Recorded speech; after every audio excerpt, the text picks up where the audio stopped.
हम हैं सीपीआई नेता मोहम्मद सलीम के साथ। सलीम दा, आप 8 दफ़ा जो इलेक्शन हो रहा है उसके बारे में क्या कहना चाहेंगे? हम यहाँ पे 7 बार सरकार चलाए हैं लगातार, कभी ये नौबत नहीं हुई है। तो आज ये पूछना पड़ेगा, चाहे राज्य सरकार हो चाहे केंद्र सरकार को, कि आज ऐसे क्या नौबत पड़ी है। एक तो ये कहते हैं कि लॉ एंड ऑर्डर का मामला, तो फिर ये क्या कर रहे थे, हमारे बंगाल की स्थिति ऐसे क्यों बिगड़ी। दूसरी बात है कि विरोधी पक्ष को तैयारी का मौका नहीं मिले, इसलिए सत्ता पक्ष चाहे राज्य में हो चाहे केंद्र में हमेशा ये चाहते हैं कि बहुत चटमंगनी पट बिया हो जाए।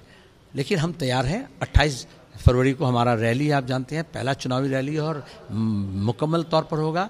इसके लिए हम पिछले 1 महीने में 1000 रैली पूरे बंगाल के गांव-गांव में किए हैं, जिले में किए हैं, और लाखों लोगों का इज्तिमा होगा। और हम यहाँ पे हमारा जो अलायंस है वो भी हम मुकम्मल कर चुके हैं, जो लेफ्ट, उसके साथ एसोसिएट पार्टीज, उसके साथ कांग्रेस, उसके साथ आईएसएफ।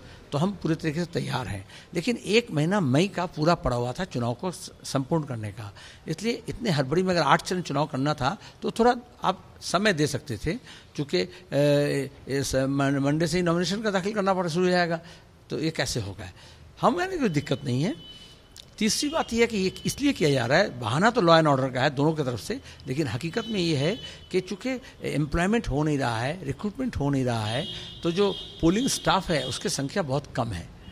दूसरी बात है, पुलिस में भी संख्या कम है, और इसलिए आप ज़्यादा पोलिंग पर्सनल्स को या इसको नहीं मिल रहा है, इसलिए आप टुकड़ों में कर रहे हैं। और बीजेपी का और भी नौबत खराब है, क्योंकि बंगाल में उनको वक्ता तो बाहर से ले आ रहे हैं, लेकिन वोटर तो बाहर से नहीं ले आएंगे, वोट कर्मी बाहर से नहीं ले आएंगे, वॉलंटियर्स भी नहीं ले आ पाएंगे। घर से भी वो बिहार से, बाकी स्टेट से बोले हैं कि यहाँ भेजने के लिए, लेकिन यहाँ बंगाल में चुनाव करने के लिए जो लोगों की ज़रूरत है वो नहीं है उनके पास।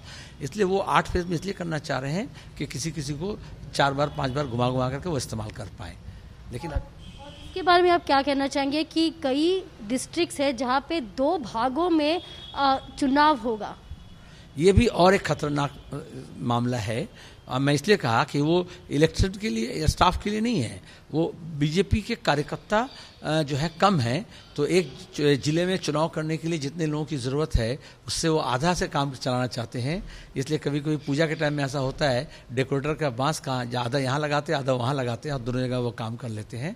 तो ये बंगाल के लोग समझ रहे हैं, और चाहे चुनाव 1 दिन में हो चाहे 8 दिन में हो, हम तैयार हैं। यहाँ पे लोग बीजेपी और तृणमूल दोनों को पछाड़ करके वाम मोर्चा के नेतृत्व में एक वैकल्पिक सरकार बनाएंगे।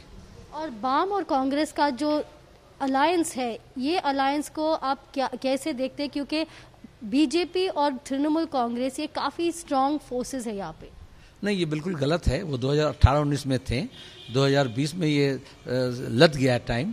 लोग महंगाई के मारे में, बेरोजगारी के मारे में, कोरोना के काल में, लॉकडाउन में मोदी ममता दोनों सरकार की जो है देश को बदहाल करने के जो साजिश है वो देखे हैं। आज किसान जिस तरह से लड़ रहे हैं, बंगाल एक कृषि भित्तिक स्टेट है, वो जान रहे हैं कि किस तरह से हमारे उनके जो कुछ लगता है खेती के लिए वो महंगा हो गया, जो कुछ वो उगाते हैं उसका कीमत नहीं मिलता। तीसरी बात यह है कि तृणमूल कांग्रेस को 10 साल से लोग देख चुके हैं, और बीजेपी में आज उन्हीं को देख रहे हैं जो जर्सी बदल करके तृणमूल से बीजेपी में गए हैं। तो बीजेपी का जो भी थोड़ा बहुत अगर साग बना था तो वो सब गुस्सा हो गए हैं लोग, क्योंकि आज जो TMC 2 है वो बीजेपी बन गया है। तो लोग इसलिए नाराज़गी बहुत ज़्यादा है। भ्रष्टाचार के खिलाफ बीजेपी कदम उठाएगी ये सोचकर कुछ लोग बीजेपी के साथ गए थे, लेकिन आज बीजेपी उन्हीं भ्रष्टाचारी तृणमूल की ही पार्टी बन गई है, इसलिए बीजेपी का उम्मीद तो खत्म। अभी चुनाव के डेट्स अनाउंस हो चुके हैं। ये जो अलायंस है कांग्रेस और लेफ्ट का, उसके साथ क्या अब्बास सिद्दीकी का पार्टी आईएसएफ भी जुड़ेगा? मैं बार बार आपको कह रहा हूँ, ये 3 शक्ति एक साथ हुए हैं। आप देखोगे इंजीनियरिंग में अगर कोई ट्रायंगल होता है ना तो वो बहुत मजबूत होता है, इसलिए जो ब्रिज वगैरह बनता है ना वो ट्रायंगल करके बनता है। ये 3 कॉर्नर जो है उसमें लेफ्ट है, एसोसिएट पॉलिटिकल पार्टीज हैं लेफ्ट फ्रंट के, और बाद में भी कांग्रेस है, और फिर आईएसएफ है। तो ये हमारे यहाँ के जो सोशल पॉलिटिकल जो कंपोनेंट्स हैं बंगाल के, वो सबको हम एक साथ जुड़े हैं। और ब्रिगेड परेड ग्राउंड में आपको खुद पता चल जाएगा कि जब लोग किसके साथ हैं। आप आएँ, आप देखें, ये रैली तो हम कांग्रेस, लेफ्ट और आईएसएफ एक साथ बुलाए हैं, तो फिर भी लोग ये सवाल कर रहे हैं आप कि एक साथ जाएंगे। हम तो एक साथ, आप लिस्ट निकलने दो, बीजेपी और तृणमूल के अंदर कितना मारामारी होगा आप देखोगे। एक एक पार्टी अपने साथ में नहीं है उनका, और हम इतने पार्टी को एक साथ लेकर के लड़ रहे हैं। कोalition की एक्सपीरियंस लेफ्ट को है।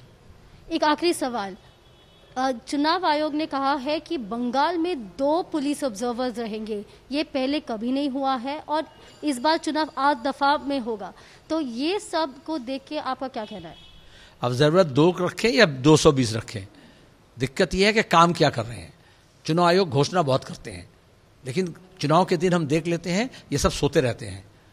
तो पहले उनको ये गारंटी करना पड़ेगा, चाहे पुलिस ऑब्जर्वर हो, चाहे फाइनेंशियल कंट्रोलर हो, चाहे वो जनरल ऑब्जर्वर हो, वो सजग रहें और उनको मिल जाए। वो जैसे यहाँ ममता बनर्जी व्यवस्था करती है कि उनको खाने पीने का बंदोबस्त करके कहीं सुला नहीं दे, ये उनको देखना पड़ेगा। तो ये थे मोहम्मद सलीम जो कह रहे थे कि चुनाव 8 दफा में हो या 2 पुलिस ऑब्जर्वर हो, उससे फर्क नहीं पड़ता है, लेकिन काम होना चाहिए। कैमरा पर्सन तपन नस्कर के साथ प्रेमा राजराम, कोलकाता में आज तक के लिए। आज तक बांगला, जानून सब खबर सबार आगे। সাবস্ক্রাইব করুন আজ তক বাংলা, বেল আইকন প্রেস করতে ভুলবেন না।